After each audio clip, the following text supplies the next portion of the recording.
Hello guys, नमस्कार। आज हम पढ़ेंगे सर्वनाम से संबंधित प्रश्न उत्तर।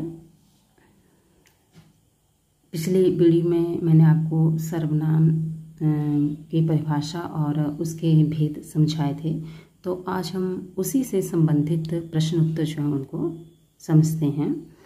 तो आपका पहला प्रश्न है, जो शब्द संज्ञा के स्थान पर प्रयोग होते हैं वे क्या कहलाते हैं? तो संज्ञा के स्थान पर जो शब्द प्रयोग होते हैं उन्हें सर्वनाम कहते हैं। जैसे संज्ञा के स्थान पे मतलब कि जैसे बताया जाए कि राम जाता है, तो राम ना कहकर हम राम की जगह अगर हम वह लिख दें, यानी राम नहीं लिखना और राम की जगह हम वह लिख देते हैं, तो आपका क्या हुआ, वो सर्वनाम हो गया। यानी किसी भी नाम की जगह पर हम नाम नहीं लिखेंगे बल्कि वह लिख देंगे। जैसे मोहन जा रहा है, अगर हम कहें कि मोहन ना कहकर हम ये कहें कि वह जा रहा है, तो वह क्या हुआ, सर्वनाम। कोई भी नाम होगा, किसी के नाम की जगह अगर हम वह, तुम, तुम्हारा, उसका कह देते हैं तो वो क्या है, सर्वनाम है। आगे है सर्वनाम के कितने भेद हैं? तो सर्वनाम के कितने भेद हैं? 6 भेद हैं सर्वनाम के। 6 भेद बताए थे मैंने आपको सर्वनाम के। कौन कौन से? पुरुषवाचक सर्वनाम, निश्चयवाचक सर्वनाम, अनिश्चयवाचक सर्वनाम, फिर संबंधवाचक सर्वनाम, प्रश्नवाचक सर्वनाम और निजवाचक सर्वनाम। अगला प्रश्न है आपका, पुरुषवाचक सर्वनाम के कितने भेद हैं? अब पुरुषवाचक सर्वनाम के कितने भेद बताए थे आपको? 3। कौन कौन से? उत्तम पुरुष, मध्यम पुरुष और अन्य पुरुष। ठीक है। उत्तम पुरुष में मैं जो शब्द हम अपने लिए प्रयोग करेंगे, मैं, मैंने, ये उत्तम पुरुष में। और मध्यम पुरुष में जो दूसरे के लिए, जैसे तुम, तुम्हारा। और अन्य पुरुष होता है जिसमें हम किसी तीसरे की बात कर रहे हैं, जैसे वे, उसका। ठीक है। तो ये मैंने आपको पिछली वीडियो में समझाया था। तो पुरुषवाचक सर्वनाम के कितने भेद हैं? 3। अगला है, मैं, हम, मुझे सर्वनाम का कौन सा भेद है? मैं, हम, मुझे, ये किस सर्वनाम के अंतर्गत आते हैं? ये आते हैं पुरुषवाचक सर्वनाम। और पुरुषवाचक सर्वनाम में ये उत्तम पुरुष के अंतर्गत आते हैं, यानी ये पुरुषवाचक सर्वनाम है और उत्तम पुरुष है। अगला है 5वां प्रश्न, कोई, कुछ, कहीं सर्वनाम का कौन सा भेद है? अब जहाँ कोई, कुछ, कहीं शब्द आए वहाँ कौन सा सर्वनाम का भेद होगा? अनिश्चयवाचक सर्वनाम। अनिश्चयवाचक ऐसे कि जैसे कोई, कुछ, कहीं, ये कोई पक्का नहीं है, कोई निश्चित बात नहीं है। कोई मतलब कोई पता नहीं कौन है ना, कुछ का पता नहीं क्या है, कहीं का पता नहीं कौन से स्थान है। ठीक है, मीन्स ये निश्चित नहीं है, डेफिनेट नहीं है, तो ये अनिश्चयवाचक सर्वनाम है। आगे है प्रश्न नंबर 6, जो यहाँ आया था वह उसका भाई है सर्वनाम का प्रकार है। जो यहाँ आया था वह उसका भाई है। अब ये क्या है? ये संबंधवाचक सर्वनाम है, जिसमें जो है वो संबंध बताया जाता है। जिन सर्वनाम शब्दों से 2 सर्वनामों के बीच जो वो संबंध की जानकारी मिलती है, उसे सर्वनाम, संबंधवाचक सर्वनाम कहते हैं। जैसे जो है ना, जो आया था वह उसका भाई, यानी जो और वह आपस में संबंध जोड़ रहे हैं, तो ये संबंधवाचक सर्वनाम हुआ। अगला प्रश्न नंबर 7, आपके आदर्श व्यक्ति कौन है? सर्वनाम का कौन सा प्रकार है? आपके आदर्श व्यक्ति कौन है? अब देखो, इसी से पता चल रहा है कि ये प्रश्न पूछा है कौन है। जहाँ कौन आए वहाँ पर कौन सा होगा? सर्वनाम, प्रश्नवाचक सर्वनाम होगा। देखो, कुछ चीज़ें तो हमें उनके नाम से ही ज्ञात हो जाती हैं। जैसे प्रश्न पूछा है तो क्या हुआ? प्रश्नवाचक सर्वनाम हो गया। अगला है प्रश्न नंबर 8 है आपका, वे कल दिल्ली आएंगे वाक्य में प्रयुक्त सर्वनाम है। ये कौन सा है? वे कल दिल्ली आएंगे। अब किसके लिए कहा गया है? ये किसी तीसरे व्यक्ति के लिए है ना, वे कल दिल्ली आएंगे।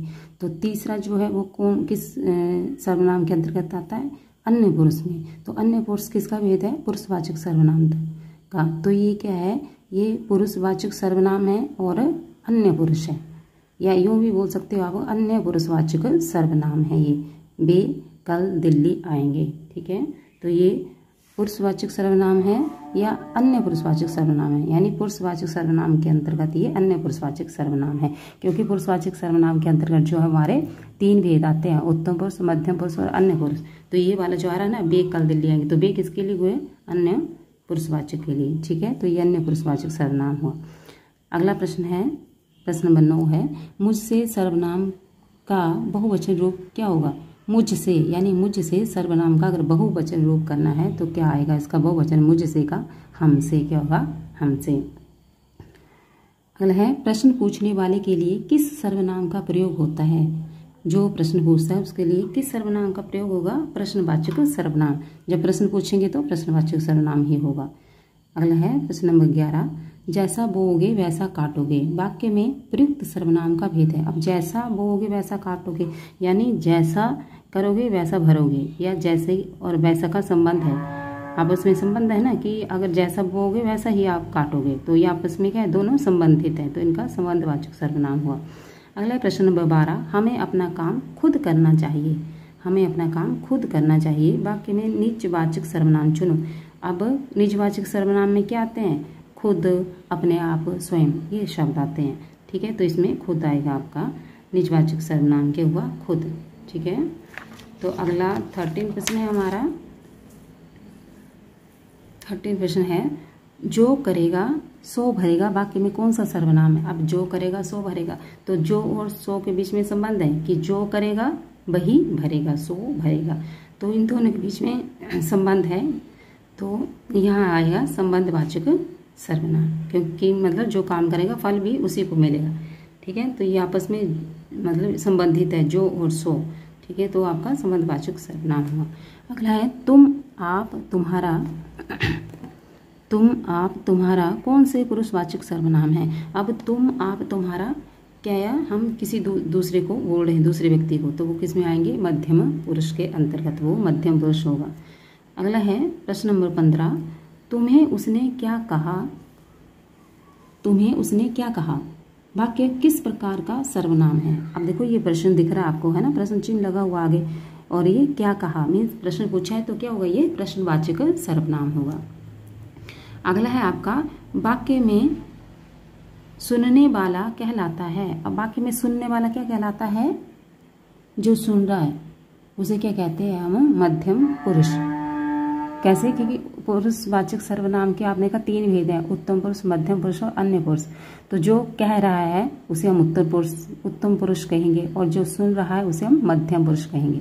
ठीक है, और जो तीसरा व्यक्ति होगा उसको हम अन्य पुरुष कहेंगे, जो सुनने वाला उसको मध्यम पुरुष कहेंगे। अगला है प्रश्न नंबर 17, निश्चित संज्ञा शब्दों का ज्ञान करवाने वाले सर्वनाम शब्द क्या कहलाते हैं। तो निश्चित संज्ञा शब्दों का जो ज्ञान करवाते हैं वो निश्चयवाचक सर्वनाम है। निश्चयवाचक जो निश्चित व्यक्ति, वस्तु या स्थान का बोध करवाएंगे, जैसे ये, मेरा, वह, इसे, मतलब जो पक्का कि इसे, वह, या ये काम इसी ने किया, इसी ने किया मतलब निश्चित है, इसी ने किया है, तो क्या होगा, निश्चयवाचक सर्वनाम। मीन्स निश्चित संज्ञा शब्दों का सर्वनाम, शब्दों का जो ज्ञान करवा रहे हैं वो सर्वनाम क्या कराते हैं, निश्चयवाचक सर्वनाम। अगला है कुछ तो लीजिए। अब यह कुछ तो लीजिए वाक्य में रेखांकित सर्वनाम कौन सा है, कुछ तो लीजिए। कुछ मीन्स कोई पता नहीं है कि क्या लीजिए, कुछ क्या है, अनिश्चित हो गया ना, तो इसे हम निश्चयवाचक सर्वनाम कहेंगे। अगला है प्रश्न आपका, ये खिलौना रीना का है वाक्य में रेखांकित सर्वनाम कौन सा है। ये खिलौना रीना का, रेखांकित क्या किया है, ये। ठीक है, रेखांकित में जिसके नीचे रेखा लगाई है, रेखांकित, तो इसमें कौन सा सर्वनाम है, तो ये क्या हुआ, ये खिलौना की मीन्स पक्का ही डेफिनेट है, ये खिलौना रीना का ही है, तो क्या होगा, निश्चयवाचक सर्वनाम होगा ये। अगर है प्रश्न नंबर 20, मैं सो रहा था, इस वाक्य में रेखांकित सर्वनाम कौन सा है, मैं सो रहा था। अब मैं सो रहा था, इसमें कौन सा है, उत्तम पुरुषवाचक सर्वनाम है। मैं किसके लिए यूज होता है, उत्तम पुरुष के लिए, तो उत्तम पुरुषवाचक सर्वनाम है। प्रश्न नंबर 21 है आपका, जिसकी लाठी उसकी भैंस, इस वाक्य में रेखांकित सर्वनाम है। अब जिसकी लाठी उसकी भैंस, इस वाक्य में ये जिसकी और उसकी, ये बोलता है ये दोनों रेखांकित हैं, इनके नीचे लाइन लगाई है, रेखा लगाई हुई है, तो ये कौन से सर्वनाम है, तो ये भी संबंधवाचक सर्वनाम है कि लाठी उसी की, जिसकी भैंस है उसी की लाठी होगी, है ना, या जिसकी लाठी है उसी की भैंस है, तो ये क्या है आपका संबंधवाचक सर्वनाम है। ठीक है, तो सर्वनाम से संबंधित प्रश्न जो है वो इतने ही बनते हैं। तो मेरे ख्याल से आप लोगों को ये अच्छी तरह से समझ आ गए होंगे, और ये प्रश्न जो है आपके 4th से लेकर के 10th तक काम आने वाले हैं। तो सभी जो है इन प्रश्न उत्तरों को समझ लें, पढ़ लें, और इससे भी गहराई से जानना हो तो मेरी पिछली वीडियो में देख लें, जहाँ सर्वनाम के भेद बताए हैं, उसके उदाहरण दिए हैं मैंने। और साथ साथ में मेरी वीडियो को शेयर भी करते रहें ताकि बाकी बच्चे भी इसका लाभ उठा सकें। और साथ में मेरे चैनल को सब्सक्राइब भी कर लें और लाइक भी कर दें। ठीक है, थैंक यू, ओके।